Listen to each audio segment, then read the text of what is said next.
Hi friends, hello, welcome to Crazy voice. இன்னைக்கு நம்ம பார்க்க போகிறது ஒரு கிரைம் நாவல் தான். வாங்க கதைக்குள்ளே போகலாம். பகுதி 1.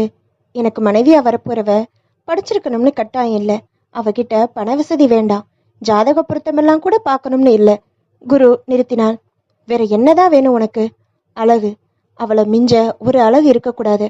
இந்தியாவில் அவளை விட ஒரு அழகி இருக்கவே கூடாது. ஏன்னா உலகத்துலன்னு திருத்திக்கோங்க. தங்கை சீண்டினாள். ரொம்ப விசேஷம், கிடைச்சா கசக்குதா? அப்பா எழுந்து வந்தார். இதோ பாரு குரு, உன் நிபந்தனைகள் எனக்கு சுத்தமா பிடிக்கல. ஏனப்பா? அப்படியெல்லாம் ஒரு அழகான பொண்ணு அமையாது. அதிரடிக்கிற அழகு குடும்பத்துக்கு அவசியமும் இல்லை. இன்னும் சொன்னா ஆபத்தும் கூட. புரியுதா? சாரிப்பா, என் முடிவை நான் மாத்திக்கிறதா இல்லை. அப்படின்னா நீ பிள்ளையார் மாதிரி இருக்க வேண்டியதுதான் வாழ்நாள் முழுக்க. தப்பில்லை, அமைஞ்சா அழகான மனைவி, இல்லைன்னா ஆயுசு பூராவும் பிரம்மச்சாரி. அப்பா அம்மாவை பார்த்தாள். உன் பிள்ளை விவாகரத்துக்கு நான் இல்லை. இனிமே அவனுக்கு கல்யாணம் பேசுகிற பொறுப்புலேருந்து என்ன கலட்டி விட்டுடு. விருட்டென எழுந்து போய்விட்டார். ஏனம்மா, அப்பா கோவப்படுறாரு? ஏன்? நான் என்ன கேட்கக்கூடாதியா கேட்டுட்டேன்? அது இல்லடா, இந்தியாவில் சிறந்த அழகி மனைவியாக வேணும்னெல்லாம் கேட்டா கிடைக்குமாப்பா? நம்மளை மாதிரி நடுத்தர வர்க்கத்துக்கு இந்த ஆசைகள் எல்லாம் வரலாமா?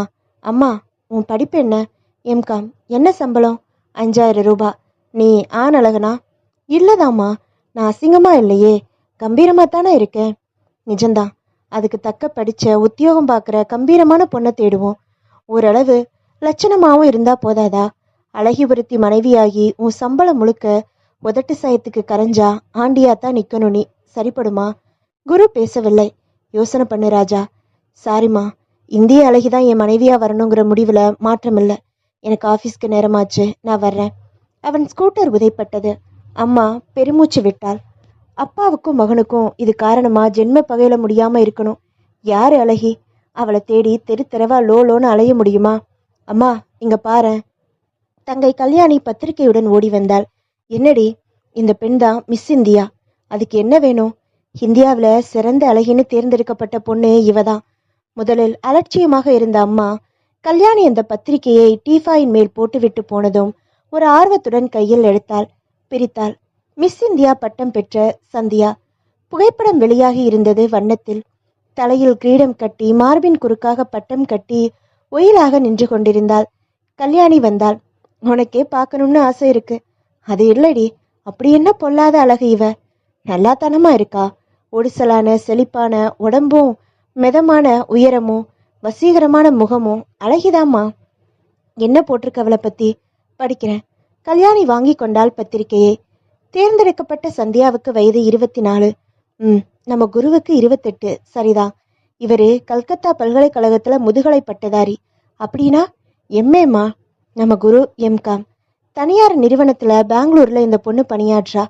என்ன சம்பளமோ? அதெல்லாம் போடுவானாமா. சரி, மேலப்படி. இவர் தன் தாய் தகப்பனோட தற்சமயம் பெங்களூர்ல வசித்து வருகிறார். இவரது பேட்டி படங்கள் நாளை இடம்பெறும். சரி, நீ போ. மாலை தன் கணவர் வந்ததும் காஃபியோடு எதிரே நின்றாள் அம்மா. என்னங்க? சொல்லு. கோவப்படாம கேட்டா சொல்றேன். சொன்ன பின்னால தானே தெரியும் கோவப்படணுமா வேண்டாமான்னு. இதை படிங்க. பிரித்தார். அவர் முறைத்தார். படிங்கள தயவு செஞ்சு. அவர் படித்தார். சந்தியாவின் படத்தையும் பார்த்தார். என்ன இப்போ? இந்த பொண்ணோட தகுதிக்கு நம்ம குரு கொஞ்சமும் குறையல. அதனால இந்த பொண்ணுக்கு ஒரு நாள் யாரையாவது கல்யாணம் செஞ்சுதானே தீருவாங்க. நீ என்ன சொல்ல வர்ற?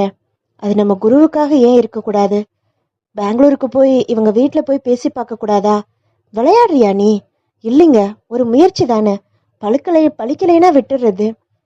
நேரில் போய் அவமானப்பட நான் தயாராயிடல. இதில் அவமானம் என்ன இருக்கு? புரியாம பேசாத. அவ மிஸ் இந்தியா பட்டம் வாங்கின பொண்ணு. பல விளம்பர கம்பெனிகளும் சினிமாக்காரங்களும் இந்த நேரம் அந்த பொண்ணை சூழ்ந்திருப்பாங்க. பெரிய மனுஷங்க பட்டியல்ல அவ இருப்பா. குடும்ப வாழ்க்கைக்கே தகுதி இல்லாத நிலைக்கு அந்த பொண்ணு வந்தாலும் ஆச்சரியப்படுறதுக்கு இல்லை. இந்த அழகுல உன்னையும் என்னையும் உள்ள விடுவாங்கன்னு நம்புற நீ? நீங்க பேசுறது எனக்கு புரியல. உலகம் புரியலைன்னு சொல்லு. கம்முன்னு இரு. வேற ஏதாவது பேசு. உன் பிள்ளைய பிடிச்சு அழகி பைத்தியம் உன்னையும் பிடிக்க வேண்டாம், புரியுதா? அவர் துண்டை உதறி தோடல் போட்டுக்கொண்டு மொட்டை மாடிக்கு போய்விட குரு உள்ளே நுழைந்து கொண்டிருந்தான். ஏமா, அப்பா ஏன் கோவமா போறாரு? உனக்கு வக்காலத்து வாங்க போய் வண்டியா வாங்கி கட்டிக்கிட்டேன். எனக்கு வக்காலத்தா? இந்திய அழகி சந்தியாவை உனக்கு பார்க்கலாம்னு. அம்மா, நீ என்ன சொல்ற? குருவின் குரலில் உற்சாகம் கொப்பளித்தது. எனக்கே ஃபோட்டோ பார்த்த முதல் அந்த பொண்ணு மேலே ஒரு ஈடுபாடு வந்திருக்கு. இப்போ புரியுதாம்மா நான் சொல்கிறது? நானும் காலையில் தான் விவரமாக பத்திரிக்கையில் படித்தேன். சந்தியா கிடைச்சா நான் கொடுத்து வச்சவன். முயற்சி பண்ணுமா. எப்படிப்பா, உங்கள் அப்பா கோவப்படுறாரே, அவர் படுவாரு, நீ முயற்சி பண்ணு. முதல்ல ஒரு கடிதாசி எழுதி போடட்டுமா? செய்யுமா. அவளை மட்டும் எனக்கு நீ மனைவி ஆக்கிட்டா உனக்கு கோவில் கட்டுறேம்மாண்ணா. அம்மாவை கொன்னுடுறேன்னு சொல்றியாண்ணா? சி கழுத. கல்யாணி அன்று இரவு எல்லா வேலைகளையும் முடித்து கொண்டு அம்மா கடிதம் எழுதத் தொடங்கினாள். யாருக்கு எழுதுறது? சந்தியாவோட அப்பா அம்மாவுக்கு. அதுதான் முறை. பாரம்பரியமான தமிழ் வார்த்தைகளை போட்டு கடிதத்தை அம்மா நிரப்பினாள். முடித்த போது இது கொஞ்சம் அபத்தமோ என்று கூட தோன்றியது. என்ன அபத்தம்? இந்திய அழகியாக இருக்கட்டுமே, அவனும் எல்லாரையும் போல ஒரு பொண்ணுதானே. நாளை ஒருவனை மணந்து பிள்ளை பெற்று வாழ வேண்டிய பெண். அந்த கணவன் ஏன் என் குருவாக இருக்கக்கூடாது? முயற்சியில் என்ன தவறு? விலாசம் எழுதாவது நினைவுக்கு வந்தது. குருவை அழைத்தாள். அவங்க அட்ரஸ் தெரியலையேப்பா. அதை விசாரிச்சு நான் எழுதி தபால்ல சேர்த்துறேம்மா, என்கிட்ட கொடு. மகனிடம் ஒப்படைத்தாள். படுக்க போன போது பெரிய ஒரு காரியத்தை சாதித்து விட்டதை போல் இருந்தது. மெல்ல மெல்ல உறங்கி போனாள். அவள் நிம்மதியாக உறங்கும் நாட்கள் சொற்பம்தான் என்பதை அவளே அறிந்திருக்கவில்லை. பகுதி 2. நீ ஆஃபீஸ் போகலையா சந்தியா? கூச்சமா இருக்குமா? என்னை சுத்தி கூட்டம் கூடும். இனிப்புல ஈ மொய்க்கிற மாதிரி மொய்ப்பாங்க. ஏதோ ஒரு தில்லில போட்டியில கலந்துகிட்டு ஜெயிச்சிட்டேன். இப்ப ஏண்டா இந்த வெற்றின்னு இருக்கு. என் சுதந்திரமே போச்சு. அவள் வெற்றி பெற்ற மறுநாளே 2 சினிமா கம்பெனிகள் அவளை நாயகியாக பதிவு செய்ய முன்பணத்துடன் வந்து விட்டார்கள். சந்தியா சாதுரியமாக தவிர்த்து விட்டாள். 7-8 விளம்பர கம்பெனிகள் அணுகிவிட்டார்கள். யாருக்கும் பிடி கொடுக்கவில்லை. அந்த ஊரின் 4-5 பணக்காரர்கள் விருந்துக்கு அழைத்து விட்டார்கள். பிறகு என்று நாசுக்காக ஒதுக்கிவிட்டாள். ஒரு பண முதலை ராஜன்பாடு தினசரி தொலைபேசியில் அவளை தொல்லை செய்து கொண்டிருக்கிறது. சந்தியா எதற்கும் அசைந்து கொடுக்கவில்லை. நெருங்கின தோழிகள் கூட வருத்தப்பட்டார்கள். ஏண்டி சந்தியா இப்படி இருக்க? பிழைக்க தெரியாதவனி. ஏன், உனக்கு கிடைச்ச அகில இந்திய கௌரவத்துக்கு இந்த நேரம் நீ கோடீஸ்வரி ஆகியிருக்கணும். எப்படி உடம்ப வைத்தா? அப்படி இல்லடி. என்ன நாசமாக்கத்தான் வெளியில ஒரு கூட்டம் அலையுது. எல்லாம் வெறி பிடிச்ச கூட்டம். என்னை பத்தின தகவல்களை மட்டும் சுருக்கமா பத்திரிக்கையில வெற்றி பெற்றதும் வெளியிட்டாங்க. அதை கூட அப்பா அவசரப்பட்டு தந்துட்டாரு. அப்புறம் எந்த பேட்டிக்கும் நான் சம்மதிக்கலையே. அதனாலதான் மிஸ் இந்தியா திமிர் பிடிச்சவ பத்திரிக்கையாளரை தவிர்க்கிறாள்னு செய்தி வந்திருக்கு. வரட்டும், கவலை இல்லை. நாயில தேன் கூடு கட்டின மாதிரி உனக்கு மிஸ் இந்தியா கிடைச்சது துரதிருஷ்டம். அதை வர்த்தகமாக்க உனக்கு தெரியல. சாதுரியம் இருந்திருந்தா நீ கோடீஸ்வரி இப்போ. தம்பி ஒரு மூட்டை கடிதத்தை தூக்க மாட்டாமல் தூக்கி கொண்டு வந்தான். அக்கா, உனக்கு வந்த கடிதங்கள் காதல் கடிதங்களா இருக்கும். எடைக்கு போடு, காசாவது கிடைக்கும். அவன் வாரி கொண்டு போக ஒரு கடிதம் கீழே விழுந்ததை அவன் கவனிக்கவில்லை. சந்தியாவின் அம்மா அதை பிரித்து படித்தாள். இந்த பாரடி சந்தியா, இந்திய அழகிய பொண்ணு கேட்டு சம்பிரதாயமா ஒரு அம்மா லெட்டர் போட்டிருக்காங்க. எனக்கும் உங்க அப்பாவுக்கும். கொண்டாத. சந்தியா வாங்கினாள், படித்தாள். மிகவும் கண்ணியமான சொற்களால் தொடுக்கப்பட்ட கடிதம். அப்பா உள்ளே நுழைந்தார். சந்தியா, நீ வெளியே போறியாம்மா? ஏன்பா? மல்டி மில்லியனர் ராஜசேகர் தெரியுமா உனக்கு? கேள்விப்பட்டிருக்கேன். அவர் உன்னை பார்க்க சாயங்காலம் 3 மணிக்கு வர்றாராம். எதுக்கு? அவர் கல்யாணம் ஆகாதவருமா. பெங்களூர்ல பாதி அவருக்கு சொந்தம். உன்னை பிடிச்சிருக்கு, கல்யாணம் பேச வர்றாருன்னு நினைக்கிறேன். எனக்கு இப்ப கல்யாணம் வேண்டாம்ப்பா. விளையாடாத சந்தியா. ஏற்கனவே எங்களுக்கு மடியில நெருப்பு. இப்படி இந்திய அழகி வேற. தினம் தினம் உன்னை பாதுகாக்க சுவாசம் முட்டும். ராஜசேகர் நல்ல மனிதர். என்ன வயசு? அம்மா குறுக்கே புகுந்தாள். கொஞ்சம் அதிகம்தான், 38. 16 வயசு வித்தியாசமா? இந்த கல்யாணம் வேண்டாங்க. ஏன், வயசுல பிரச்சனை பண்ற? 38 வாலிப வயசு தானே. இருக்கலாம், ஆனா இன்னும் இளைஞனா? இவனுக்கு கிடைக்காதா? கிடைக்கும், ஆனா ராஜசேகரை போல ஒரு குபேரன் நிச்சயமா கிடைக்காது. வேணாங்க, குபேரன் வேண்டாம் நம்ம பொண்ணுக்கு. இதோ பாரு, அந்தஸ்து கொட்டாத. வரட்டும், ராஜசேகர் பார்க்கட்டும், அப்புறமா முடிவெடுக்கலாம். அப்பா போய்விட்டார். எனக்கு பிடிக்கல இது. நீ இருமா, நான் சம்மதிச்சாதானே கல்யாணம். என் சம்மதம் ஒரு நாளும் இல்லை. நீ கவலைப்படாம இரு. அப்பா அவரை வரவழைக்கிறதே தப்பு. சொல்லியாச்சு. அதனால அப்பா மானத்தை காப்பாத்துற பொறுப்பு நமக்கு உண்டு. பேசிக்கலாம். பிற்பகல் 3 மணிக்கு அந்த அயல்நாட்டு கார் 1/2 கிலோமீட்டர் நீளத்துக்கு வந்து நின்றது. சீருடை டிரைவர் சுற்றி கொண்டு வந்து கதவு பிளக்க ராஜசேகர் காலை வைத்தார். வெள்ளை ஷெர்வானியில். அப்பா கட்டி போனார் வாசலுக்கு. வாங்க வாங்க. ராஜசேகர் உள்ளே வர அப்பா உட்கார வைத்தார். அம்மா வந்து வேண்டா வெறுப்பாக வணங்கினாள். டிரைவர் கூடை கூடையாக எடுத்து கொண்டு வந்து அடுக்கினான். பழங்கள், இனிப்புகள் என்று மார்க்கெட்டே இடம் பெயர்ந்திருந்தது. அப்பா பவ்யமாக நின்றார். உட்காருங்க, நான் நேரா விஷயத்துக்கு வர்றேன். எனக்கு இன்னும் தற்சமயம் எந்த உருவம் இல்லை. இத்தனை நாள் பிஸ்னஸ்ல ஓடி ஓடி நான் களைச்சாச்சு. யாருக்காக நான் சம்பாதிக்கிறேன்னு ஒரு கேள்வியே போன வாரம் தான் என் மனசுல வந்தது. எனக்கும் வாழணும்னு ஒரு ஆசை வந்தப்போ என் கண்ணில் விழுந்த முதல் பெண் உங்க சந்தியா தான். விவரத்தை சேகரிச்சேன், வந்துட்டேன். சந்தியாவை கல்யாணம் செஞ்சுக்கிற முடிவோட. அப்பா பேசவில்லை. சரி, சந்தியாவை வர சொல்லுங்க. அம்மா உள்ளே வந்தாள். எப்படிம்மா இருக்காரு உன் மாப்பிள்ள? சந்தியா கேலியாக உதட்டை சுழித்து சிரிக்க, போடி, முன்மண்டையில பாதிக்கு மேல வழுக்க, கண்ணில் கருவட்டம், தொப்பை, நிறம் கருப்பு, 38 வயசுன்னு நம்ப முடியல. 50 வயசாட்டம் இருக்கு. உங்க அப்பா இன்னமும் இளமையா இருக்காரு. அதனால நீ வெளியே வா, நேர்ல பேசிக்க. சந்தியா வெளிப்பட்டாள். அதிக அலங்காரம் இல்லாமல் எளிமையாக இருந்தாள். Hello sir. வா சந்தியா, இப்படி உட்காரு. நேர்ல பார்க்க இன்னும் அழகா இருக்க. தேங்க்யூ. சொல்லு, எப்ப கல்யாணம்? தேதி முடிவானதும் சிங்கப்பூர்ல ஹோட்டல் புக் பண்ணணும்னா நம்ம தேனிலவுக்கு. சந்தியா பேசவில்லை. அவர் டிரைவரிடம் செய்கை செய்ய அவன் ஒரு சூட்கேஸை எடுத்து வந்தான். திறந்தான். பெட்டி பெட்டியாக தங்கமும் வைரமுமாக நகைகள். எல்லாம் உனக்கு தான். இது இப்போ கல்யாணத்துக்கு வேற ஆர்டர் தந்திருக்க. இந்தா பிடி. இதை வாங்குறதுக்கு முன்னால என்னை கொஞ்சம் பேச அனுமதிக்கணும் நீங்க. சொல்லு, உனக்கு இல்லாத அனுமதியா? வாழ்நாள் முழுக்க நீ பேசி நான் கேட்டுட்டே இருக்க போறேனே. என்னை நீங்க தேர்ந்தெடுக்க காரணம் உன் அற்புதமான அழகு. அழகான பொண்ணு மனைவியா வரணும்னு நீங்க ஆசைப்படுற மாதிரி அழகான ஆண் புருஷனா வரணும்னு நான் ஆசைப்பட மாட்டேனா? சந்தியா. அப்பா, நீங்க குறுக்க பேசாதீங்க. சொல்லுங்க சார். அந்த ஆசை எனக்கு இருக்கக்கூடாதா? என்ன போல ஒரு மில்லியனர் நிச்சயமா புருஷனா கிடைக்க மாட்டான். ஆண் அழகு முகத்துல, உடம்புல இல்ல, அந்தஸ்துல, சமூகத்துல, அவன் பிடிச்சு வச்சிருக்கிற இடத்துல. சாரி சார், எனக்கு உங்களை பிடிக்கல. அழகுக்காக மட்டும் நான் சொல்லல. நீங்க தேர்ந்தெடுத்த பெண் உங்களை விரும்புறாளான்னு கர்டசிக்காகவாது ஒரு கேள்வி கூட கேட்க தோணல உங்களுக்கு. நான் வருத்தப்படுறேன். கல்யாணம் தேனிலவனு நீங்களே எல்லாம் முடிவெடுத்தாச்சு. கொஞ்சம் நகை சேலைன்னு எனக்கு விலையும் நிர்ணயம் செஞ்சாச்சு. ஒரு குபேரன் வீட்டு அடிமையா வாழ்றதை விட சாதாரண மனுஷனுக்கு மனைவியா இருக்கிறது தான் எனக்கு பெருமை. நீங்க புறப்படலாம். கை கூப்பி அவள் எழுந்து விட்டாள். ராஜசேகரின் முகம் கனலை பூசிக்கொண்டது. ஒரு நிமிஷம், சொல்லுங்க. நான் அத்தனை சுலபமா எதையும் விரும்ப மாட்டேன். விரும்பிட்டா அடையாம விட மாட்டேன். சிரித்தாள் சந்தியா. என்ன சிரிப்பு? உங்களுக்கு பதில் சொல்றது மூலமா வார்த்தைகளை விரையப்படுத்துறத நான் விரும்பல. அதான் சிரிப்பு. பாஞ்சாலி சிரிச்சா பாரதம் கிடைச்சது. கண்ணகி சிரிச்சா துரை எரிஞ்சது. பெண் சிரிச்சா அழிவுதான். மறுபடியும் சிரித்தாள். ராஜசேகர் 4 அடி போனவர் நின்றார். திரும்பினார். இந்திய அழகிங்கிற திமிரா? உன் திமிருக்கு சிறப்பான பாடத்தை கற்பிக்கலைனா என் பேர் ராஜசேகர் இல்ல, புரியுதா? போய்விட்டார். படகுக்கார் வாசலை தாண்ட அப்பா கொதிநிலைக்கு வந்து விட்டார். அம்மாவும் ராஜசேகரின் சவாலில் நிறையவே பயந்து போயிருந்தாள். சிரிக்கிறியா நீ? நம்ம குடும்பம் சீரழிய போகுது. எப்படிப்பட்ட பெரிய மனுஷனை நீ அவமானப்படுத்தி இருக்க தெரியுமா? அப்பா, என் வாழ்க்கையில எனக்கும் சில எதிர்பார்ப்புகள் இருக்கு. அவன் ஆசைக்கு நான் அடிபணிய வேண்டிய அவசியம் என்ன? இல்ல, இனிமே உன் ஆசைகளுக்கே அவசியம் இல்லாம பண்ணிடுவான் அந்த ராஜசேகர். கூண்டோட இந்த குடும்பத்தை அழிக்க போறான். அவன் ஒன்றும் கடவுள் இல்ல. நிறுத்து. உங்க அப்பா அம்மா தனியா ஒரு லெட்டர் சம்பிரதாயமா என்னை கேட்டு வந்திருக்கேன். அவங்களுக்கு பதில் போடு. அட வேண்டாம். நீயும் நானும் இன்னைக்கு ராத்திரி பெங்களூர் மெயில்ல புறப்பட்டு நாளைக்கு மெட்ராஸ் போறோம். என்னடி சொல்ற? புறப்படுறேன். பகுதி 3. குரு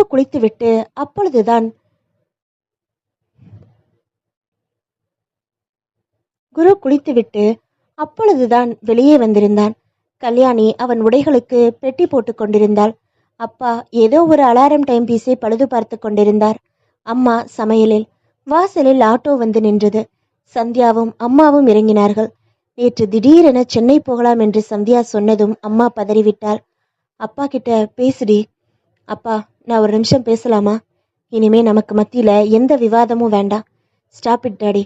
ஒரு பல்லு போன பணக்காரனுக்காக பெத்த மகளை விளக்குறவன் விவேகமான தகப்பன் இல்லை. சந்தியா, எனக்கும் ஆசா பாசங்கள் இருக்கும். அதை நீங்க ஏன் புரிஞ்சுக்கல? அந்த வீட்டில் போய் கண்ணீரும் கம்பளையுமா நான் வாழ்ந்தா உங்களுக்கு திருப்தியா? அதுதான் உங்க ஆசைனா இப்பவே ஃபோன் போடுங்க. நாளைக்கே ராஜசேகர் எனக்கு தாலி கட்டட்டும். அப்பா அதிர்ந்து போனார். அவர் குரல் இறங்கிவிட்டது.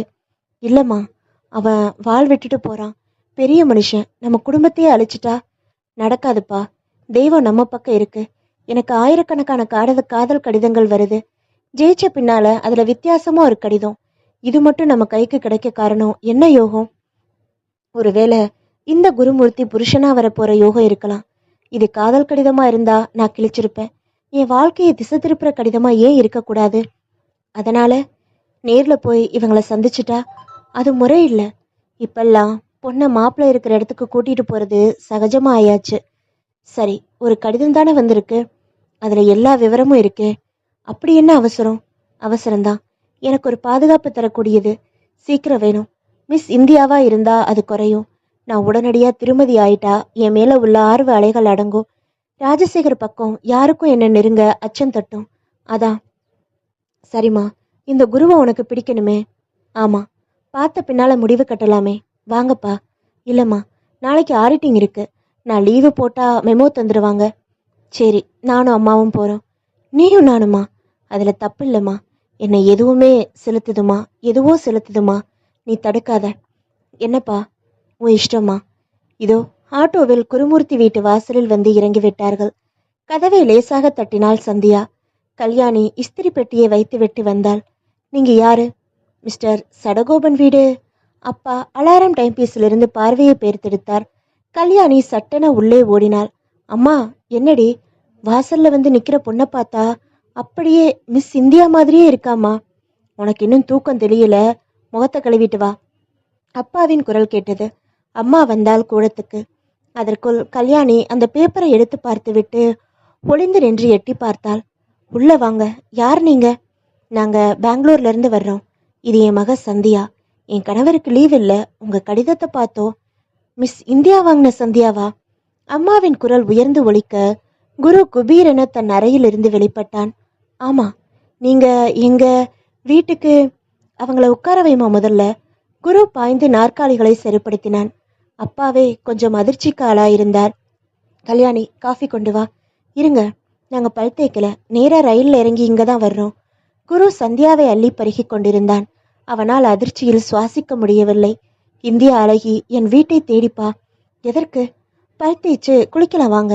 இருக்கட்டும், இந்த கால வேளையில உங்க குடும்பத்துக்கு நாங்க கணிசமான அதிர்ச்சியை தந்திருக்கோம். மன்னிக்கணும், கொஞ்சம் விளக்கமா சொல்லிட்டா இயல்பாயிடும். சொல்லுங்க. ஒரு நாளைக்கு ஆயிரக்கணக்கான கடிதங்கள், சினிமா வாய்ப்பு, விளம்பர படங்கள், கோடீஸ்வர சம்பந்தம் எல்லாம் இந்த 3 நாள்ல எங்க வீட்டை முற்றுகை போட்டாச்சு. காரணம் மிஸ் இந்தியா. ஆனா சந்தியா எல்லாத்தையும் ஒதுக்கிட்டா. அவ எதையுமே விரும்பல. இந்த நிலையில ஆயிரக்கணக்கான கடிதங்கள்ல ஒண்ணு கீழே விழுந்து கிடந்தது. அது உங்க கடிதம். படிச்சேன். சந்தியா இது கடவுள் சித்தம்னு நம்புறா. புறப்பட்டு வந்துட்டோம். அம்மாவுக்கு ரோமக்கால்கள் ஜில்லிட்டு போக அப்பாவே கொஞ்சம் தாக்கப்பட்ட தினிசில் பார்த்தார். குரு வெளியே வந்தான். இவன்தான் என் பிள்ளை. சந்தியா இப்பொழுதுதான் நிமிர்ந்து பார்த்தாள். வேட்டி பனியனில் இருந்த குரு நன்றாகத்தான் இருந்தான். இனிமே நாங்க பல் தேய்க்கலாமா? வாங்க. கல்யாணி உதவி செய்ய அவங்களுக்கு. உள்ளே வந்தார்கள். கல்யாணி, உங்க அம்மாவை வர சொல்லு. அப்பா அழைக்க அம்மா வந்தாள். வாசலுக்கு வா. குருவும் பின்பற்றினான். என்னடி இது? தெய்வ செயலுங்க. அவன் ஆசைப்பட்டான். நானும் கிறுக்குத்தனமா லெட்டர் போட்டேன். ஆனா சில 1000 கடிதங்களுக்கு மத்தியில இருந்த என்னோட கடிதாசி எப்படி புரிவி கீழே விழுந்தது? அது லாட்ரி அடிச்ச மாதிரிமா. அப்பா குருவை முறைத்தார். இப்படி வீடு தேடி வந்துட்டாங்களே. வெளிப்படையான வெகுளி குடும்பம். இந்திய அழகிப்பட்டோம் அந்த பொண்ணை கொஞ்சம் பாதிக்கல. அதன் மூலமா பணம் சம்பாதிக்க அவன் நினைச்சிருந்தா இப்ப கோடீஸ்வரி. ஆனா இயல்பா வாழ நினைக்கிறா சந்தியா. இதை விட நம்ம குருவுக்கு என்னங்க வேணும்? அம்பாலே வீடு தேடி வந்த மாதிரி எனக்கு அழுகையா வருது. முடிக்கலாம்னு சொல்றியா? நீங்களும் நானும் சொல்ல இனிமே என்ன இருக்கு? ஆண்டவன் சொல்லியாச்சு. கல்யாணி வந்தாள். அம்மா, அவங்க குடிச்சாச்சு. மிஸ் இந்தியா அன்பா பழகுறாங்க என்கிட்ட. அவ இனி மிஸ் இந்தியா இல்லடி, மிஸ்ஸஸ் குருமூர்த்தி. சொன்ன அம்மாவை அள்ளி தூக்கி பச்சக்கென முத்தமிட்டான் குரு. போதுண்டா, இதையெல்லாம் அவகிட்ட வச்சுக்கோ. அப்பா சீர அவர்கள் உடைமாற்றி வந்துவிட காஃபி கொண்டு வந்தாள் அம்மா. இருவரும் தரையில் தான் உட்கார்ந்தார்கள். சரி, எப்ப கல்யாணத்தை வச்சுக்கலாம்? சந்தியாவின் அம்மா நேரடியாக கேட்டுவிட்டாள். நாங்க இப்பவே தயார். ரொம்ப நல்லது. நாங்க பெங்களூர் போய் என் வீட்டுக்காரரை கலந்துக்கிட்டு எழுதுறோம். அம்மா, சொல்லு சந்தியா. கல்யாணம் ஒரு கோவில்ல வச்சு நடந்தா போதும். அது நடந்த பின்னால வெளியுலகம் அறிஞ்சா போதும். இல்லைனா பத்திரிக்கையில அவசியமே இல்லாம ஒரு பரபரப்பை உண்டாக்குவாங்க. சரி, நான் லீவு போடுறேன். எனக்கு மாற்றல் கிடைக்கும். இங்க எங்க கிளை உண்டு. ஆகட்டும், எங்க பொண்ணுக்கு சீதனமா நாங்க என்ன தரணும்? இப்பொழுது அப்பா வாயை திறந்தார். மகாலட்சுமி வீட்டுக்கு வர்றா, அவளை விட பெரிய சீதனத்தை உங்களால தந்துட முடியுமா? இதோ பாருமா, இந்திய அழகியா உள்ள பொண்ணு தான் எனக்கு மனைவி ஆகணும்னு என் குரு பிடிவாதம் பிடிச்சப்போ நானே அதை எதிர்த்தேன். ஆனா இந்த பெரிய கௌரவம் கிடைச்சும் இப்போ அடக்கமா இருக்கிற பெண்களை நான் இப்பதான் பாக்குறேன். கல்யாணம் உடனடியா நடந்தா தேவல. நீங்க எப்ப சொன்னாலும் நாங்க தயார். மன்னிக்கணும், நான் சந்தியா கூட கொஞ்சம் தனியா பேசணும். போமா சந்தியா. குருவை பின்தொடர்ந்து உள்ளறைக்குள் வந்தாள் சந்தியா. அவளையே ஏற இறங்க பார்த்த குரு, என்ன உனக்கு பிடிச்சிருக்கா சந்தியா? எனக்கு ஒரு உள் உணர்வு இருந்தது. என்ன? உங்க அம்மா கடிதத்தை படிச்சப்போ நீங்க தான் ஒருவேளை எனக்கு புருஷனாக கூடும்னு. அது பழிச்சாச்சு. ஆச்சரியந்தான். வேற என்ன கேட்கணும்? என்ன? ஒன்றும் இல்லை. அழகான என் மனைவிய எப்பவும் நான் பார்த்துட்டே இருக்கணும். ஆஃபீஸ்க்கு கூட போக மாட்டீங்களா? கேட்டுவிட்டு கிளுக்கென சிரித்தாள். அந்த சிரிப்பு நரம்பு வரை சென்று மீட்டியது குருவை. நான் உன்கிட்ட ஒன்று சொல்லணும். என்ன? ஒரு ஆர்வ உந்தல்ல அழகி போட்டியில கலந்துக்கிட்டேன், ஜெயிச்சிட்டேன். என்ன கேட்டா இது ஒரு விபத்து தான் சந்தியா.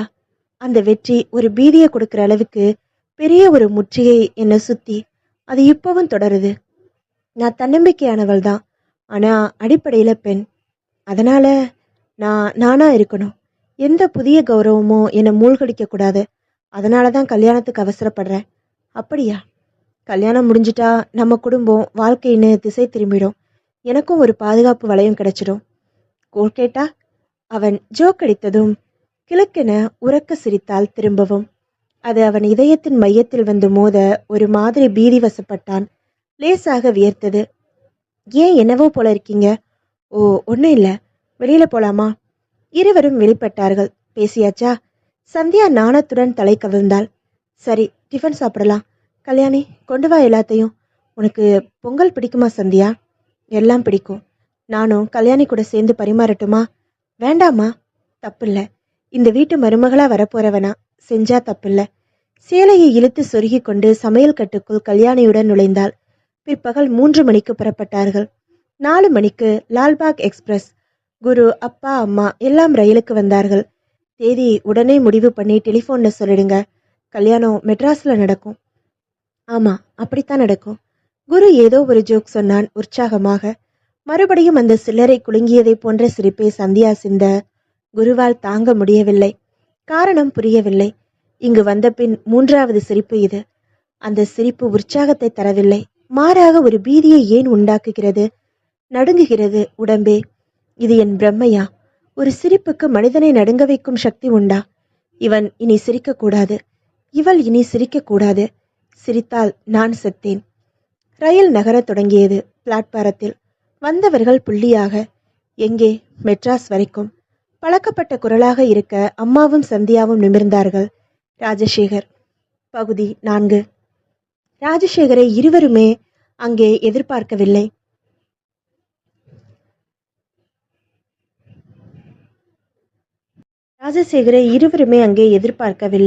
அம்மாவுக்கு அதிர்ச்சியுடன் கொஞ்சம் பயமும் கலந்துவிட்டது. எதிரிருக்கையால் கதவோரம் நிற்க ராஜசேகர் சுவாதீனமாக எதிர் உட்கார்ந்து கொண்டிருந்தான். என்ன சந்தியா, சென்னை பயணமா?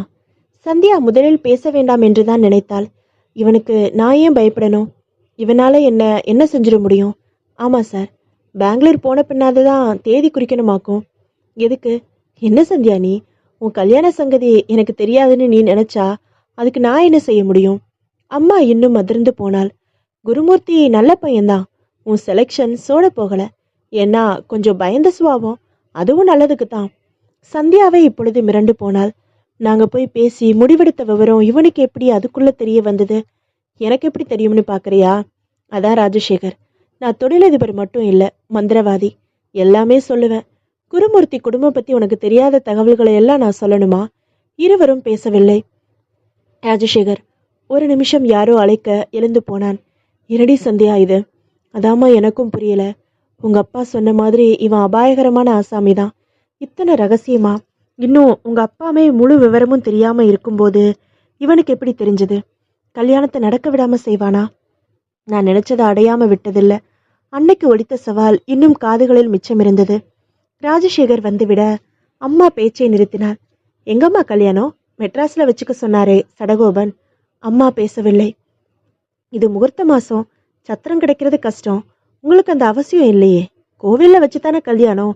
வடபழனியா திருவேற்காடா? என்ன சந்தியா, ஒன்றும் பேசல நீ? சந்தியா சுற்றிலும் ஒருமுறை பார்த்தாள். குரலை நன்றாக தலைத்து கொண்டாள். சார், என் வாழ்க்கையை நாசமாக்கணும்னு நீங்க கங்கணம் கட்டிட்டு இறங்கியாச்சு. நான் தடுக்கவா முடியும்? ராஜசேகரின் முகத்தில் ஒரு மின்னல் கீற்று போல சிரிப்பொன்று நெளிந்து உடனே ரத்தானது. அடடா, என்னை நீ புரிஞ்சுக்கல. அப்படின்னா உன் கல்யாணத்தை நடத்தி வைக்க போறவனே நான் தான். என்ன சொல்றீங்க? அம்மா நாற்காலி நுனிக்கு வந்தாள். அம்மா, அன்னைக்கு உங்க வீட்டுக்கு வந்ததும் நான் கோவப்பட்டதும் சவால் விட்டதும் உங்ககிட்ட ஒரு பெரிய பாதிப்பை உண்டாக்கியிருக்கு. நான் இப்ப கூட ஜெயிக்க முடியும், சந்தியா காலத்துல தாலி கட்ட முடியும். நிறுத்தினான். அவர்கள் இருவரும் கலவரமாக பார்க்க, அதுல என்ன அர்த்தம்? நான் அசந்த நேரத்துல இந்த பொண்ணு தற்கொலை பண்ணிக்கிட்டா அவளுக்கு பிடிக்காத வாழ்க்கையில அவளை தள்ளுறது என்ன நியாயம்? என்கிட்ட கோடிக்கணக்கான பணம் இருக்கு. ஆனா சந்தியா மனச என்னால ஜெயிக்க முடியல. நான் தோத்துட்டேன். சார், அம்மா சந்தியா, என் தோல்விய பகிரங்கமா நான் ஒத்துக்கிறேன். முதல்ல ஒரு வீராவசியம் இருந்தது. ஆழ்ந்து யோசிச்சப்போ உணர்ந்துட்டேனா உனக்கு தடையா நான் இருக்க மாட்டேன். நான் நம்பலாமா இத? எந்த கோவில்ல வச்சு சத்தியம் பண்ணட்டும்? இதோ அம்மாங்கிறது ஆலயத்துக்கு சமந்தான். உங்க அம்மா மேல சத்தியம் பண்ணிரட்டுமா? கையை உயர்த்தி விட்டான். சார், எல்லாரும் நம்மளையே பார்க்குறாங்க, அடக்கி வாசிங்க. சாரி, நான் உணர்ச்சி வசப்பட்டுட்டேன். ராஜசேகர் சட்டென அங்கிருந்து விலகி வேற புறம் நடக்க அம்மாவை பார்த்தாள் சந்தியா. அம்மா நெகிழ்ந்து போயிருந்தாள். என்னம்மா இதெல்லாம்? தெய்வம் நம்ம பக்கம் இருக்குடா கண்ணு. அதான் கெடுக்க நினைச்சான், மாறிட்டான். நல்ல பிள்ளை ராஜசேகர். குருவுக்கு அதிர்ஷ்டம் இருக்கு, அதான் எல்லாம் ஒன்னா சேர்ந்திருக்கு. அதன் பின் நடுநடுவில் பிஸ்கட் பழங்கள் எல்லாம் கொண்டு வந்து தந்தான் ராஜசேகர். பெங்களூர் வந்ததும் ஸ்டேஷனுக்கு ராஜசேகரின் கார் வந்தது. உங்க 2 பேரையும் கார்ல கொண்டு போய் உங்க வீட்டில் டிராப் பண்றேன். எதுக்கு சார் சிரமம்? இதோ பாரு சந்தியா, என்ன நீ வேத்து மனுஷனா நினைச்சா என் மனசு தாங்காது, புரியுதா? சரி தம்பி, எங்களை கொண்டு போய் விடுங்க. ராஜசேகரின் காரில் இருவரும் வந்து இறங்க அப்பாவுக்கு மயக்கமே வந்து விட்டது. உள்ள வாங்க. வேண்டாம், சாருக்கு எல்லா குழப்பத்தையும் தெரிய வைங்க. சாயங்காலம் நாளைக்கு தான் நான் வர்றேன். கார் விலகி போக அப்பா வாய் பிளந்தபடி நின்றார். அடுத்த 1 மணி நேரத்தில் சேலை கூட மாற்றாமல் அப்பாவை உட்கார வைத்து ஒன்று விடாமல் அம்மா சொன்னாள். அவர் முகத்தில் ஈ ஆடவில்லை. இதெல்லாம் நிஜமா? நம்ம பொண்ணோட அதிர்ஷ்டம். அவ கழுத்துல ஒரு தாலி ஏறி முடிகிற வரைக்கும் எனக்கு பயந்தான். ஏன் நீங்க ராஜசேகரை நம்பலையா? அப்படி இல்லை, 24 மணி நேரத்துல இப்படி ஒரு மாற்றமா? சரி, அப்படியே மனசு மாறி இருந்தாலும் அதை இங்க வந்து சொல்லக்கூடாதா? உங்களை பின்தொடர்ந்து வந்து நீங்க ரகசியம்னு நினைச்சு அத்தனை சங்கதிகளையும் எப்படியோ துப்புரஞ்சு உடைச்சு, ஏன் எதுக்காக இதெல்லாம்? உள்ளே நுழைந்தாள் சந்தியா. அந்த சந்தேகம் எனக்கும் இருக்குப்பா. அதனால நீ இருடி. ராஜசேகரை பகச்சிக்க வேண்டாம், ஆனா எச்சரிக்கையா இருக்கிறது நல்லது. நான் சந்தேகப்பட்டேன். இப்போ கலக்குறீங்களே, உனக்கும் கோபம் குதூகலம் ரெண்டும் சட்டு சட்டுன்னு வரும் போகும். அது சரியில்லை. சமநிலைப்படுத்தி வச்சுக்க தெரியணும் மனச. நீ போய் படுமா, இயல்பா இரு, நல்லதே நடக்கும். சரிப்பா. சந்தியா சொல்லிவிட்டாலும் உள்ளுக்குள் கலவரம் அவளை பந்தாடி கொண்டிருந்தது. பகுதி 5. மறுநாள் மாலை ராஜசேகர் வருவதற்குள் அப்பா முகூர்த்தம் குறித்திருந்தார். அடுத்த 15வது நாள் புதன்கிழமையில். தேதி குறிச்சாச்சா அங்கிள்? இன்னும் இல்லை. 23ஆம் தேதி புதன்கிழமைன்னு குறிச்ச சம்பந்திக்கு டெலிஃபோன்ல சொல்லியாச்சு. ஆனா என்ன நீங்க நம்பல? அப்பா நிலை குலைந்தார். நான் மனைவி மகள் மட்டுமே அறிந்த விவரம். ஒருவேளை டெலிஃபோன் பேச்சை ஒட்டு கேட்டிருப்பானோ? எப்படி? சரி, நீங்க அப்புறமா குழம்பலாம். சந்தியாவுக்கு வேண்டிய நகைகள் பட்டு சேலைகள் எல்லாம் ஏன் பணத்துல? எதுக்கு? எனக்கு அந்த உரிமை இல்லையா? இல்லைன்னா சொல்லுங்க, இப்பவே நான் போயிடுறேன். உங்க அப்பா என்ன நம்பல சந்தியா? அப்படி இல்லை சார். எதுக்காக நான் உங்க 2 பேரை பின்தொடர்ந்தேன்? விவரங்களை எப்படி சேகரிச்சேன்னு குழப்பம் உங்களுக்கு? மனதில் உள்ளதை கூட படித்து விடுவானா இவர்? மனிதனா வேறு அவதாரமா? அந்த விவரங்களை நான் அப்புறமா சொல்றேன். ஆனா உங்க மக வாழ நான் தடை இல்லை சார். அப்படி நீங்க நினைச்சா உங்க வீட்டுல என்னை கட்டி போட்டுட்டு போங்க. இல்லைனா என்னால உங்க மகளுக்கு எந்த தொல்லையும் வராதுன்னு பத்திர பேப்பர்ல எழுதி கையெழுத்து போடட்டுமா? அம்மா உருகிவிட்டாள். என்னை நம்பு சந்தியா, உன்னை தவிர எந்த பொண்ணையும் நான் விரும்பல. விரும்பின நீ கிடைக்கல, போகட்டும். இனிமே தன்னில விளக்கம் தர நான் தயாரா இல்லை. வேண்டாம் ராஜசேகர், நான் நம்புறேன். அப்படின்னா கல்யாண வேலைகளை என்கிட்ட ஒப்படைக்கணும். சரி. மறுநாளிலிருந்து பம்பரமாக சுழன்றாள். நாளை நாட்களில் அழைப்புதலை தயாரித்து கொண்டு வந்து தந்தான். பணத்தை தண்ணீராக இறைத்தான். 23ஆம் தேதி 21ஆம் தேதி இவர்கள் புறப்படுவதாக இருந்தது. உறவுக்காரர்கள் நண்பர்கள் என்று 30 பேர் இருந்தார்கள். தன் கம்பெனி வாகனங்கள் 2 ஏற்பாடு செய்து விட்டான். தன் ஏசி காரில் அப்பா அம்மா சந்தியாவை தானே ஓட்டி கொண்டு புறப்பட்டான். முதலில் அப்பாவும் சந்தியாவும் பிடிவாதமாக இருந்தாலும் அவன் காட்டிய அன்பு, அந்த உழைப்பு, ஈடுபாடு எல்லாமாக அவர்களை சிலிர்க்க வைத்துவிட்டது. 21ஆம் தேதி இரவு சென்னை வந்து விட்டார்கள். நட்சத்திர அந்தஸ்து பெற்ற ஒரு ஹோட்டலில் அத்தனை பேருக்கும் அறைகளை பதிவு செய்திருந்தான். 22ஆம் தேதி காலை குருவும் சடகோபனும் அவர்களை பார்க்க வந்து விட்டார்கள். வடபழனி ஆலயத்தில் மறுநாள் காலை 6:71 முகூர்த்தத்தில் திருமணம் நிர்ணயிக்கப்பட்டிருந்தது. மாலை தன் செலவில் காஞ்சியில் வரவேற்பு ஏற்பாடு செய்திருந்தான் ராஜசேகர். நீ குரு கூட வெளியில போயிட்டு வாமா, சந்தியாவிடம் ராஜசேகர் சொல்ல. இப்பவா? நாளைக்கு கல்யாணம் ஆச்சே. இருக்கட்டுமே, அதனால இன்னைக்கு தனியா வெளியில போக கூடாதுன்னு இருக்கா என்ன? அப்பா போயிட்டு வாமா. குரு, என் கார் வாசல்ல இருக்கு, டிரைவர் இருக்கான், பயன்படுத்திக்கங்க. 2 பேரும். சந்தியா இதை பிடி. என்னது? Credit card. ஏதாவது வேணும்னா வாங்கிக்கோ. ஓ பிடி. சந்தியா வாங்கி கொண்டாள். சந்தியா, நீயும் மாப்பிள்ளையும் சாப்பிடல இன்னும். தாஜ்ல 2 பேரும் சாப்பிடட்டும். பில்லை இங்க அனுப்பிடு சந்தியா. இருவரும் வெளிப்பட்டு ராஜசேகரின் காரில் ஏற, எங்கம்மா? தாஜ். சாய்ந்து உட்கார்ந்து கொண்டாள் சந்தியா. அவள் தோளில் கை போட்டான் குரு. நாளைக்கு தான் லைசன்ஸ் வருது, அடக்கி வாசிக்கணும். யார் அந்த ராஜசேகர்? அற்புதமான மனிதர். எப்படியெல்லாம் செய்றார் தெரியுமா? எனக்கு ஒரு அண்ணன் இல்லாத குறைய தீர்த்துட்டாரு. சொர்க்கத்துல மிதக்க வைக்கிறாரு. வாழ்க. இருவரும் தாஜில் நுழைந்து அதன் உணவக பகுதிக்கு சென்றார்கள். ஒரு பேரர் எதிர்பட்டான். யாரு சந்தியா? நான் தான். உங்களுக்கு டேபிள் நம்பர் 5 பதிவாகி இருக்கு. சிரித்தபடி அதை அடைந்தார்கள்.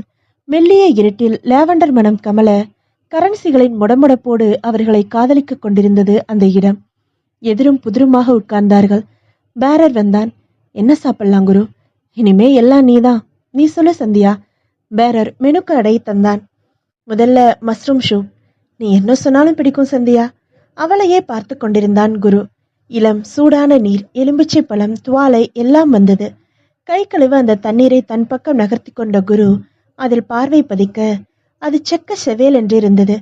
இது கை கழுவு தானே சந்தியா? ஆமா. ஏன் இப்படி ரத்த சிவப்பா இருக்கு? எங்க பார்க்கலாம். எட்டி பார்த்தவள், இல்லையே குரு, கொஞ்சம் மங்களா இருக்கு. அது லைட்டிங் காரணமா? அவன் பார்த்த போது சிவப்பாதான் இருந்தது. கை நுழைத்த போது கொல கொல வென்றது. சட்டென உருவி விட்டான். என்னாச்சு குரு? கேட்ட சந்தியாவை ஏறிட்டான். அவள் கடைவாயோரம் ரத்தம் வழிந்து கொண்டிருந்தது. பதறிப்போய், சந்தியா, உன் வாயோர ரத்தம். இல்லையே குரு. துடைத்து கொள்ள அவள் கையை உயர்த்த விரல்களில் உள்ள நகங்கள் ஈட்டி ஈட்டியாக புலிநகம் போல் இருந்தது. நடுங்கி விட்டான் குரு. பார்வை உயர்த்த இப்பொழுது ரத்தம் வழிந்த கடவாயோரம் நீளமாக ஒரு பல் எட்டி பார்த்தது. சந்தியாவின் விழிகள் இரண்டும் பல்பு போல துரித்து கொண்டு நிற்க ஒரு சிவப்பு வண்ணத்தில் சந்தியா இருந்தாள். எப்பொழுதோ கேரளத்தில் எங்கோ பார்த்த ரணபத்ரகாளி கோவில் நினைவுக்கு வந்தது. அதைவிட பயங்கரமாக இருந்தாள். குருவுக்கு மூச்சு முட்டியது.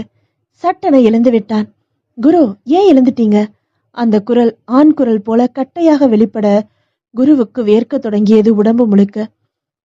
திடீரென சந்தியா வடிவத்தில் பெரிதாகி விட்டதைப் போல கொஞ்சம் பிரமாண்டம் பெற்றுவிட்டாள். மேஜையை பார்த்தான். பூஜாடிக்கு பதிலாக ஒரு மண்டையோடு இழுத்தது. தாழ முடியவில்லை.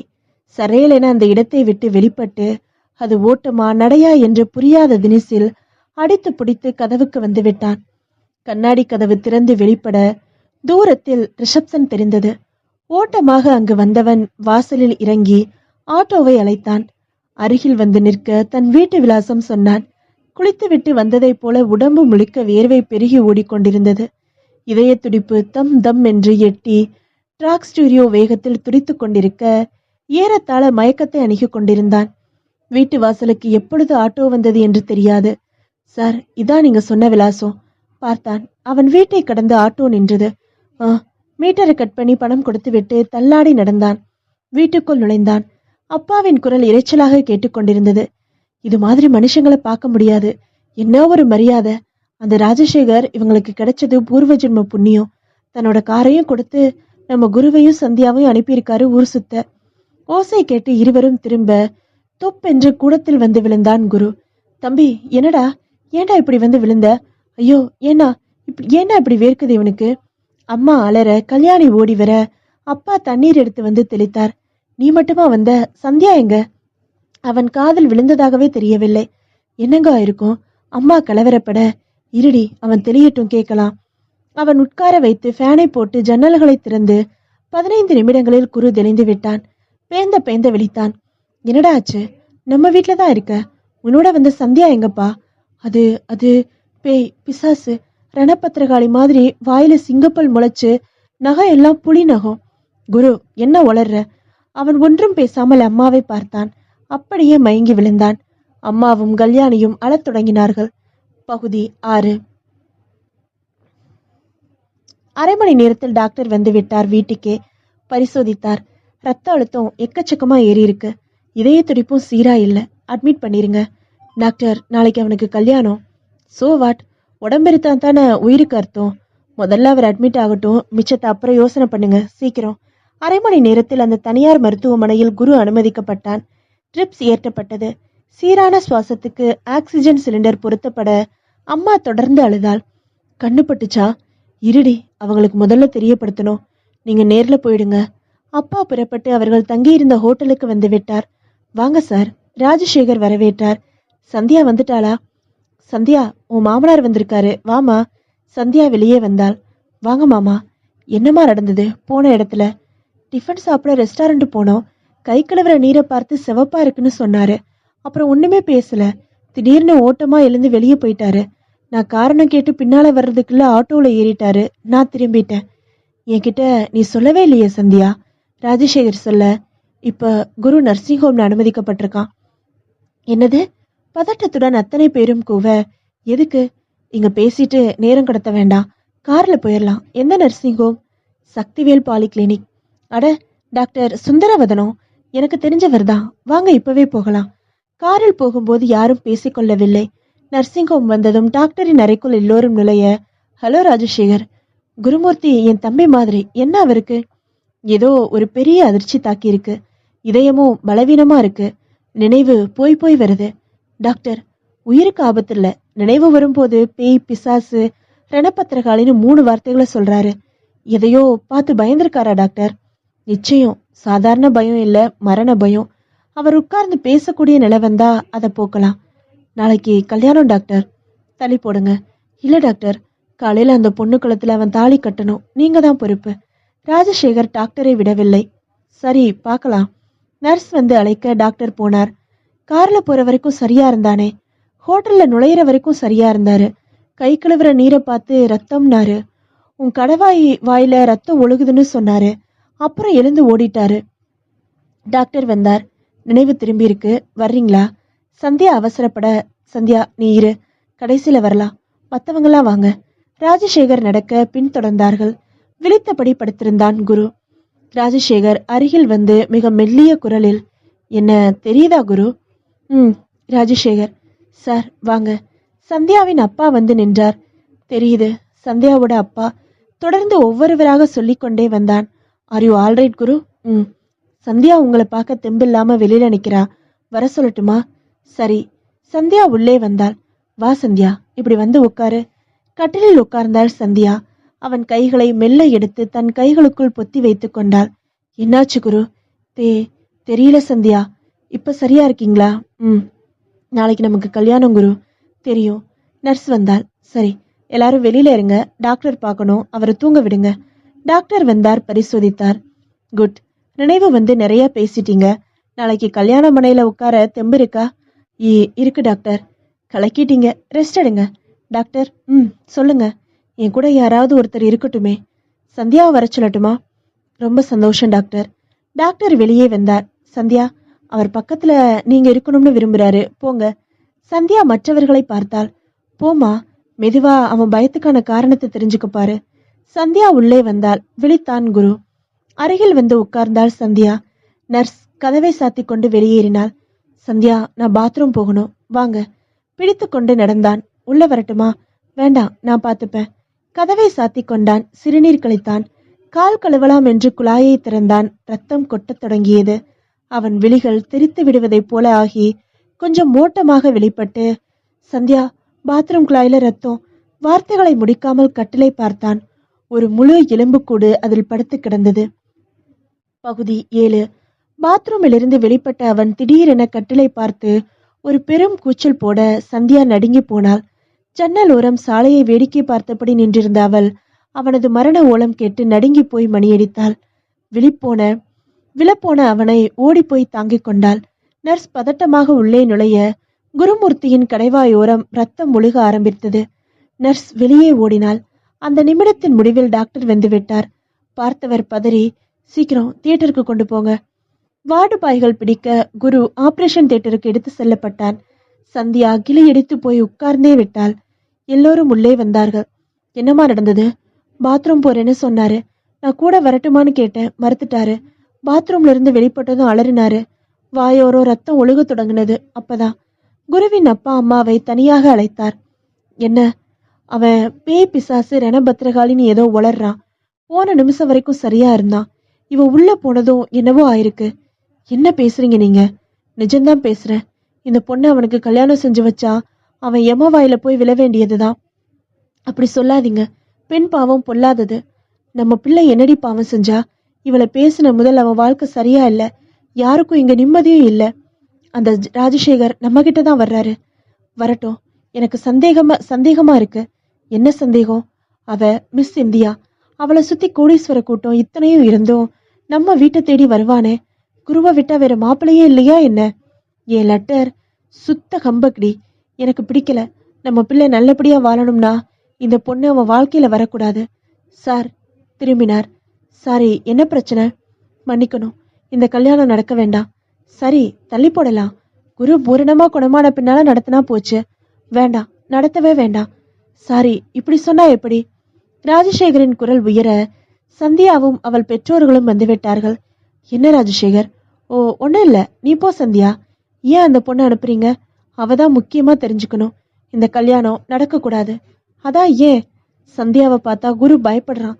அந்த நட்சத்திர ஹோட்டலுக்கு அவன் போற வரைக்கும் சரியாத்தான் இருந்தான். அங்க அவனுக்கு என்னவோ ஆயிருக்கு.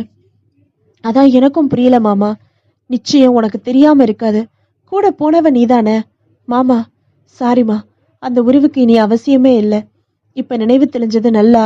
நீ தனியா உள்ள போனதும் என்னவோ ஆயிருக்கு. வாழ்க்கை முழுக்க நீங்க சேர்ந்து வாழ முடியுமா? என் பிள்ளையோட கதி என்னவாகும்? ராஜசேகர் குறுக்கிட்டான். சார், எங்க சந்தியா ஒரு பாவமும் அறியாதவ. அழைப்புதல் கூட அச்சடிச்சு விடிஞ்சா கல்யாணங்கிற நிலையில ஒரு பொண்ணை வேண்டாம்னு சொன்னா என்ன சார் அர்த்தம்? எங்க பிள்ளை வாழணும்னு அர்த்தம். அப்படின்னா எங்க வீட்டு பொண்ணு வாழ வேண்டாமா? இந்த கல்யாணம் நடக்காது. நடக்க விட மாட்டேன். தயவு செஞ்சு என் பிள்ளைய விட்டு விலகுங்க எல்லாரும். ராஜசேகர் முகம் சிவக்க சந்தியாவின் அப்பா நெருங்கினார். ராஜசேகர், போதும். இது நர்சிங் ஹோம். நம்மளால அசம்பாவிதம் எதுவும் வேண்டாம். ஹோட்டலுக்கு திரும்பலாம். சார் ப்ளீஸ் ராஜசேகர், நான் சொன்னா நீங்க கேட்கணும். அவரை மீற முடியாமல் ராஜசேகர் நகர தியேட்டர் கதவு திறந்து டாக்டர் வெளிப்பட்டார். குருவின் அப்பா ஓடினார். என்ன டாக்டர்? உயிருக்கு ஆபத்து இல்ல, ஆனா இதயம் பலவீனமா இருக்கு. திரும்பவும் ஆழமான அதிர்ச்சி. எதை கண்டு அவர் பயந்திருக்காருன்னு இன்னமும் புரியல. சந்தியாவும் அவர்களை சேர்ந்தவர்களும் வெளியே வந்து விட்டார்கள். ராஜசேகரின் காரில் ஏறி எல்லோரும் ஹோட்டலுக்கு வர அவன் கூச்சலிடத் தொடங்கினான். அட, நாளைக்கு நீ கல்யாணம் நடத்த வேண்டாம். உன் பிள்ளையோட உடல்நிலை ஒத்து வராது. கல்யாணமே வேண்டாம்னா என்ன அர்த்தம்? என் பொண்ணோட வாழ்க்கைக்கு நீ பதில் சொல்லுவியா? யாரும் பேசவில்லை. அந்த சடகோபனுக்கு ஏன் பயம் தெரியல. இந்த ஊர்ல அவனை தலையெடுக்க விடாம செஞ்சிருவேன். ராஜசேகர் ஆத்திரப்பட்டு லாபம் இல்ல. அந்த பையன் உயிருக்கு போராடுறான்.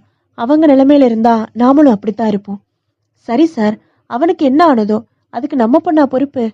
சரிப்பா, கல்யாணம்னு வந்துட்டாலே இந்த சென்டிமெண்டல்ஸ் இயல்பு தானே. என்னங்க, இப்படி வாங்க. அப்பா வந்தார். சடகோபன் நிச்சயமா இந்த கல்யாணத்துக்கு சம்மதிக்க போறதில்ல.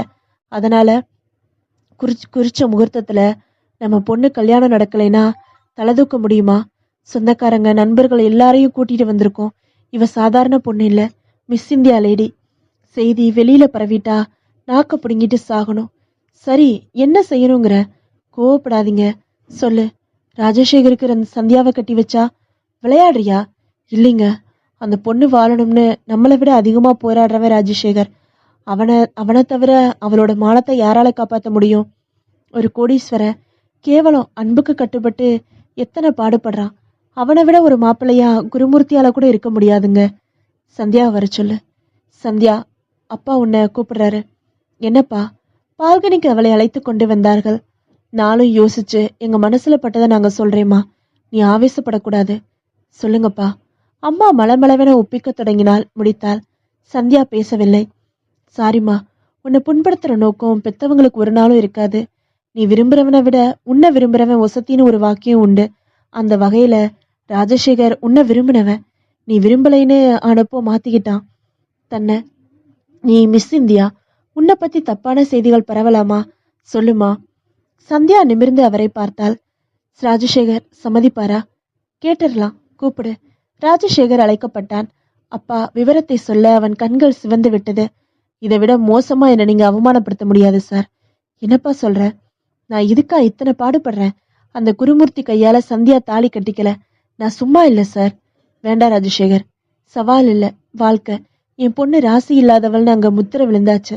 இனி எந்த நேர்ந்தாலும் பழி அவளுக்கு தான். அந்த வரன் வேண்டாம் சார். உனக்கு சம்மதமா சந்தியா? உங்க முடிவு எதுவானாலும் நான் கட்டுப்படுறேன். சந்தியா, நீயுமா? ராஜசேகர் கூவ அப்பா சட்டென அவன் கைகளை பிடித்து கொண்டார். இதை உன் கால்களா நினைச்சுக்கிறேன். நாளைக்கு இந்த கல்யாணம் நடந்தே தீரணும். இது என் பொண்ணோட மான பிரச்சனை, வாழ்க்கை பிரச்சனையும் கூட. உன்னால மட்டும்தான் எங்களை கரையேற்ற முடியும் ராஜசேகர். சார், நீ எதுவும் பேச வேண்டாம். நீ அவளை விரும்பினதை மறுக்க முடியாது. இல்லைன்னுதான் உடனே உன் மனசை அற்புதமா பக்குவப்படுத்த உனக்கு தெரிஞ்சிருக்கு. அது மட்டும் இல்ல, நீ ஏன் முன்னால நின்று நடத்த வந்த பாரு. அங்கதான் உன்னோட உயரம் எங்க எல்லாருக்கும் புரிஞ்சுது. நீ மறுக்காத ராஜசேகர். நீ மறுத்தா என் உயிர் போயிடும். ஐயோ சார், என்ன சந்தியா இது? அப்பா சொல்றத மதிக்கிறதா இருந்தா சம்மதிங்க ராஜசேகர். இன்னாருக்கு இன்னார்னு தெய்வம் முடிச்சு போட்டுட்டு மாத்த முடியுமா நம்மால? நண்பர்கள், உறவுக்காரங்கள் எல்லாருக்கும் நீங்க தான் மாப்பிள்ளைன்னு மணவரையில உட்கார்ந்த பின்னால தெரியட்டும். என்ன தப்பு? சந்தியா, நீ மனசோட சம்மதிக்கிறேன். என்னை பெத்தவங்க, எனக்காக உழைக்கிற நீங்க, உங்க எல்லாரையும் விட அந்த குருமூர்த்தி ஒசத்தி இல்ல. உங்களை நான் மனப்பூர்வமா ஏத்துக்கிறேன். ராஜசேகர் சோர்ந்து போனான். சரின்னு சொல்லுப்பா. சரி சார். அப்பா, இந்த ஹோட்டலை விட்டு வெளியே வந்தா ஒரு கோயில் இருக்கு, நான் அங்க போறேன். நானும் வரட்டுமா சந்தியா? வேண்டாம் ராஜசேகர், எனக்கு கொஞ்சம் தனிமை வேணும் ப்ளீஸ். வண்டி எடுத்துட்டு போ. வேண்டாம், நடக்கிற தூரம்தான். சந்தியா வெளிப்பட்டாள். பகுதி 8.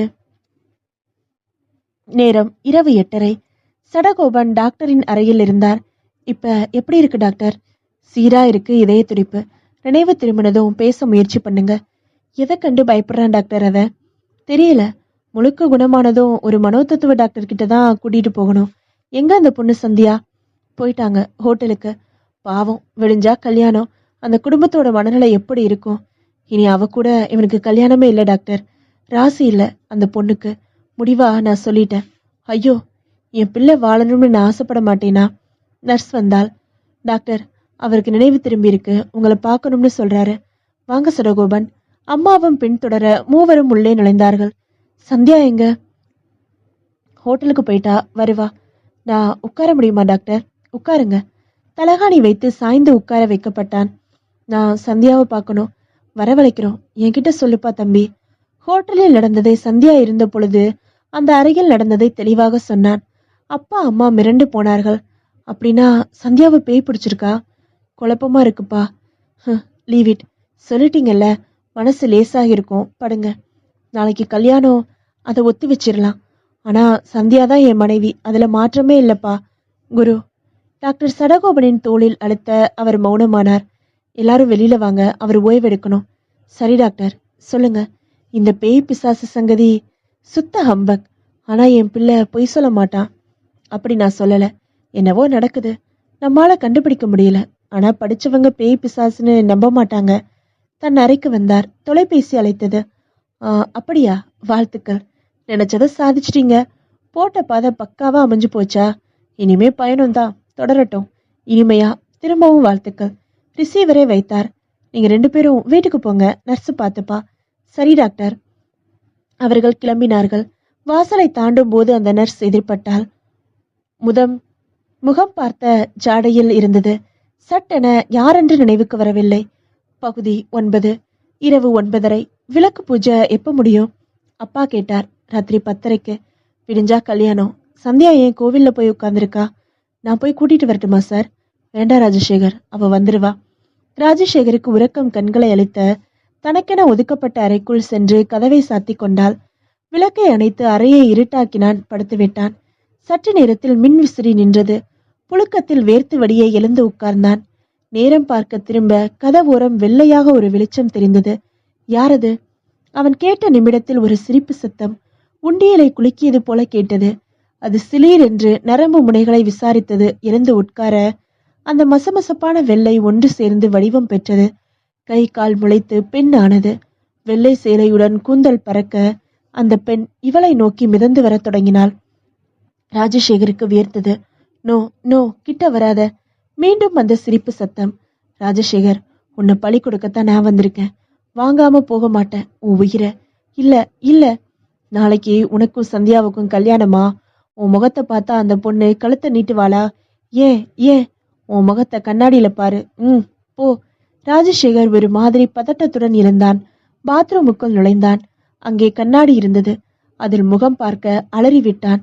உள்ளே தெரிந்த இவன் முகம் கிழிந்து தொங்கிக் கொண்டிருந்தது. இரத்தமும் சதையுமாக லாரியில் அடிப்பட்ட நாய் போல குதறப்பட்டிருந்த முகம். நடுங்கும் நிலைகளால் முகத்தை தொட்டான். கையில் இரத்தம் ஒட்டவில்லை. திரும்பவும் பார்த்தான். கண்ணுக்குள்ளிருந்து ஒரு நரம்பு நீட்டிக்கொண்டு வெளியே நின்றது. தாழ முடியாமல் அலற ஒரு விழி தெரிந்து வெளியே வரத் தொடங்கியது. ஐயோ, என் கண்ணு வெளியில வருதே. தன் விழிகளை அழுத்தி பிடித்து கொண்டான். அதற்கு மேல் அவனால் நிற்க முடியாமல் கண்களை இருட்டி கொண்டு வர மயக்கம் அவனை ஆட்கொண்டது. அப்படியே மடிந்து பாத்ரூம் சுவரில் உட்கார்ந்தான். கண்கர் இருள. பகுதி 10. என்னங்க, அந்த நர்ஸை பார்த்த மாதிரி இல்ல? எனக்கும் தோணுச்சு. பழகி இருக்கும். அவ கூட நமக்கு பிடிச்ச ஒரு வசீகரம் அழகான நர்ஸ். சொல்லிக்கொண்டே வந்த அம்மா சட்டென துள்ளிவிட்டாள். என்னங்க, அவ சந்தியா முகஜாடையில இல்ல? என்ன உளர்ற? அட ஆமாங்க, அது சந்தியா முகந்தாங்க. சந்தியா ஏன் நர்ஸ் வேஷம் போட்டுட்டு வரணும்? தெரியலையே. சந்தியா மாதிரி இன்னொரு பொண்ணு அவ முகஜாடையில இருக்க கூடாதா? அப்பா யோசித்தார். ஏமா, அது சந்தியான்னு ஏன் இருக்கக்கூடாது? என்ன சொல்றீங்க? அவர் நிமிர்ந்து உட்கார்ந்தார். அது சந்தியாவே தான். அவ எதுக்குங்க நர்ஸ் வேஷம் போடணும்? அவசியமே இல்லையே. இருக்கு. என்ன அவசியம்? அவளாலதான் நம்ம பிள்ளைக்கு என்னவோ நேர்ந்திருக்கு. இப்ப திரும்பவும் வேஷம் போட்டுட்டு ஆஸ்பத்திரிக்குள்ள சந்தியா நுழைஞ்சாச்சு. எதுக்கு? நம்ம குருவை கொல்ல. ஐயோ, அம்மா அலற. அப்பா குபீரென எழுந்து விட்டார். நான் போயிட்டு வந்துடுறேன், நீ வீட்டுல இரு. குருவுக்கு காவலா நான் இருந்தாகணும். நானும் வர்றேங்க. அது ஸ்பெஷல் ரூம் தானே. சரி வா. இருவரும் கதவை பூட்டி வெளியே வர தெரு இருட்டை பூசிக்கொண்டிருந்தது. ஒரு ஆட்டோ கூட கண்ணில் படவில்லை. இருவரும் தெரு கோடி வரை நடந்தார்கள். ஒரு ஆட்டோ கிடைக்க ஏறிக்கொண்டார்கள். ஆஸ்பத்திரி விலாசம் சொல்லிவிட்டு உட்கார, என்னங்க, நம்ம பிள்ளைய உயிரோட பார்க்க முடியுமா? நீ புலம்பாம வா. எது நடந்தாலும் எதிர்கொள்ளக்கூடிய பக்குவம் மனசுக்கு வேணும். புரியுதா? அம்மா அழுத்து கொண்டே வந்தாள். நர்சிங் ஹோம் வாசலில் ஆட்டோ நிற்க இருவரும் பணத்தை தந்துவிட்டு பதட்டத்துடன் படிகளில் ஏறி மேலே வந்தார்கள். டாக்டரின் அறைக்குள் அவர் நுழைய அங்கே டாக்டர் இல்லை. சரி, ரவுண்ட்ஸ் போயிருப்பாரு. நீலா, நம்ம பையனை பார்த்துட்டு வந்துடலாம். இருவரும் அறையை நெருங்க கதவு படீரென திறந்தது. அந்த நர்ஸ் வெளிப்பட்டாள். சந்தியா போலிருந்த நர்ஸ். அவளை பிடிங்க. அவ இங்கதான் இருக்கா. முதல்ல நம்ம பிள்ளைக்கு என்னாச்சுன்னு பாரு. இருவரும் உள்ளே பாய்ந்தார்கள். பலமான அதிர்ச்சி. கட்டில் அங்கே காலியாக இருந்தது. எங்கங்க நம்ம குரு? அப்பா அவசரமாக பாத்ரூமுக்குள் ஓடினார். இல்லே, வெளியே பாய்ந்தார். ஆபரேஷன் தியேட்டர் வந்தார். அதுவும் திறந்தே கிடந்தது. யாரும் இல்லை. என்னங்க, அங்க பாருங்க. அவர் பார்க்க ஆட்டோவில் ஏறிக்கொண்டிருந்தாள் அந்த நர்ஸ். அவளை விடக்கூடாது. நீ இங்க இரு, நான் வர்றேன். கீழே பாய்ந்தார். மற்றொரு ஆட்டோவில் புயல் போல பாய்ந்து அந்த வண்டியை ஃபாலோ பண்ணுப்பா. ஆட்டோக்கள் ஓடத் தொடங்கின. பகுதி 11. பாத்ரூமில் கண்களை விழித்தான் ராஜசேகர். நான் எங்க இருக்கேன்? என்ன ஆச்சு எனக்கு? கையை ஊன்றிக்கொண்டு மெல்ல எழுந்து விட்டான். உடம்பை யாரோ முறுக்கி பிழிந்ததை போல இருந்தது. நடந்தபோது தன் கால்கள் தனக்கே சொந்தமில்லாததை போல இருந்தது.